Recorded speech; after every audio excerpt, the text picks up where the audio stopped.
ሰላም ሰላም እንደምን አላችሁ? ይህ ጸሽ ቲቪ ነው። ሳምንታዊው የሳክስ ላክ ፕሮግራማችን አሁን ተጀምሯል። የኢትዮጵያ ሰንደቅ ዓላማ ላይ መደቡ በሳክስፎን እንዲተካ ተጠየቀ። ባለፉት ጥቂት ዓመታት ያለምንም መዋዠቅ በወጥነት በሀገራችን ማደግ የቻለው ሳክስ መሆኑ ተገልጿል። በመሆኑም በሳክስ ምርታማነት በአፍሪካ ብሎም በዓለም በቀዳሚዎቹ ተርታ እንድትመደብ ያለሰለሰ ጥረት ያደረጉት የሀገሪቱን ባለስልጣናት ለማመስገን እንድንችል መደቡ በሳክስፎን እንዲቀየር ምክረ ሀሳብ ቀርቧል።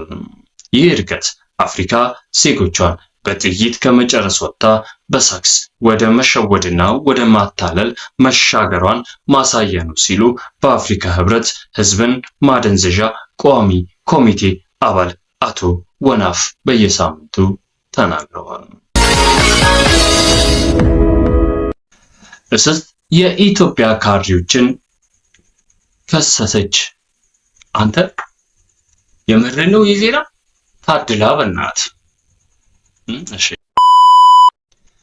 የኢትዮጵያ ካድሬዎች በእስስት መከሰሳቸው ተገልጿል። የዓለም አቀፉ የአካባቢና ብዝሃ ህይወት ጽሕፈት ቤት እንዳስታወቀው እስስት በኢትዮጵያ ካድሬዎች ላይ የተቃውሞ ክስ ማቅረባቸውን አረጋግጧል። ወደ 60 ሺህ የሚደርሱ ሀገር በቀል እስስቶች ፔቲሽን ተፈራርመው ያስገቡ ሲሆን ደጉና የዋው የኢትዮጵያ ህዝብ ከስራ ከመፈናቀላቸው በፊት በተከፈተው ጎፈንድሚ ድጋፍ እንዲያደርግላቸው የጠየቁ ሲሆን የአካባቢና ብዝሃ ህይወት ባለስልጣናትም ጥያቄያቸው ተገቢና ምላሽ ሊሻ የሚገባ መሆኑን አረጋግጠዋል። መበለጥ ሰለቸን ያሉት እስስቶች የአንዳንድ ካድሬዎች መልክ የሚቀያይሩበት ፍጥነት ሊቆጣጠሩት ያልቻሉት ሲሆን ይህም በሰው ልጆች አማካኝነት እስስቶችን ለማጥቃት የተደረገ ሴራ መሆኑን ገልጸዋል። በቅርቡም በካድሬዎችና በእስስቶች መካከል የሰላም ስምምነት ይፈጸማል ተብሎ የሚጠበቅ ሲሆን በዕለቱም የሁለቱን ሰላም ስምምነት ምክንያት በማድረግ ህዝብ ለእርድ እንደሚቀርብ ተገልጿል። 17 አይሱዙ ጫት ቅሜያለሁ፣ 2 አይሱዙ ጀሪካን አረቄ ጠጥቻለሁ ያለው ግለሰብ ከአባልነት ተሰረዘ። የኢትዮጵያ ጫት ቃሚዎች አብዮታዊ ግንባር ኢጫቃግ እንደገለጸው አንዳንድ የውስጥ ባንዳዎች የጫትን ስም ለማጥፋት በማሰብ ከአረቄ ጋር በመተባበር መርዝ ቲቪ ላይ ቀርበው የሐሰት ክስ ማጥፋት መክፈታቸውን አሳውቋል። በቅርቡ ያደረጉትም ንግግር ሆን ተብሎ የተቀነባበረና የሀገሪቷን ምርቃና ለመስበር የተደረገ ተንኮል ነው ሲል በመግለጫው አስነብቧል። ኢጫቃግ ወይም የኢትዮጵያ ጫት ቃሚዎች አብዮታዊ ግንባር እንዳሳሰበው የጫትን ዘር ለማጥፋት የሚደረገው ማናቸውንም ድርጊት እንደማይታገስ ገልጾ መንግስት በህይወት ካለ ምርቃናውን በልኩ እንዲያደርግ ሲል አሳስቧል። እኛ ታግለን በደማችን ያመጣነውን ምርቃና ማንም አይፈነጭበትም ያለ ሲሆን የመንግስት ምርቃና ግን የጫት ሳይሆን የሙስናና የብልሹ አሰራር መሆኑ ተገልጿል።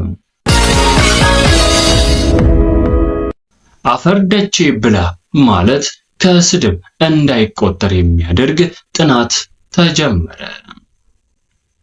ኑሮ ከመወደዱ የተነሳና ተራው ህዝብ ጋር ያለው ገንዘብ አስቤዛ ለመግዛት እየተደረደረና እየተሽኮረመመ እንዲሁም ከናካቴው አቅም እያጣ በመምጣቱ መንግስት ለህዝቡ አዲስ አማራጭ ለማቅረብ እየተሰናዳ ይገኛል። ይህንን በማስመልከት የመንግስት የኢኮኖሚ አማካሪ የሆኑት ዶክተር ቀውሱ ዘግሽበት የሚከተለውን መግለጫ ሰጥተዋል። ምንድነው አፈር ደቼ ብላ የሚለው ንግግር ንግግር ሳይሆን በምግብ ሜኑ ላይ ሊሰፍር የተገባው ታላቅ ንግግር ነው። አያቶቻችን እንዲሁም ቅድመ አያቶቻችን ይህንን ቀድመው አይተው ነው አፈር ደቼ ብላ ሲሉ የነበሩት።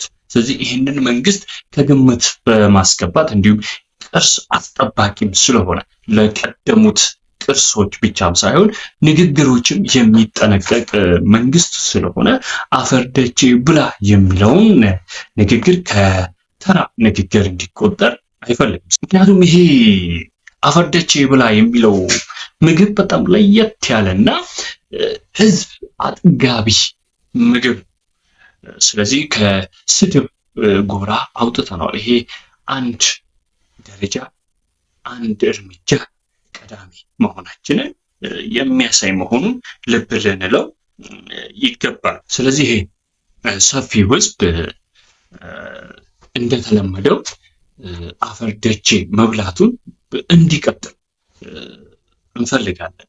አለበለዚያ ይህን ለስድብ የሚጠቀሙ አካላቶች ላይ የ50,000 ብር ቅጣትና ከ2 ዓመት የማያንስ እስራት እንጥልበታለን። ተባባሪዎችም ጭምር እስራት ይጠብቃቸዋል። ስለዚህ ህዝቡ ከዚህ በኋላ አፈር ደቼ ብላን የሚለውን ንግግር ከስድብ ላይ እንዲሰርዝ ነው መንግስት የሚጠይቀው። እስከዛሬ መንግስት አሳር እያበላ ኖሯል። ህዝቡ ደግሞ የራሱን ድርሻ መወጣት አለበት፣ አፈር ደቼ መብላት አለበት። አዎ ይሄ ነው። ከእንግዲህ አፈር ደቼ ብላ ስንባል የተባረከ ይሁን። አሁን በላው ልንል ነዋ። ተዛለቅናታ። ተመልካቾቻችን ለዛሬ የነበሩን ዜናዎች ይህን ይመስሉ ነበር። በቀጣይ አዳዲስ ዜናዎች እስክንገናኝ ድረስ አፈር ደቼ ይበላችሁ።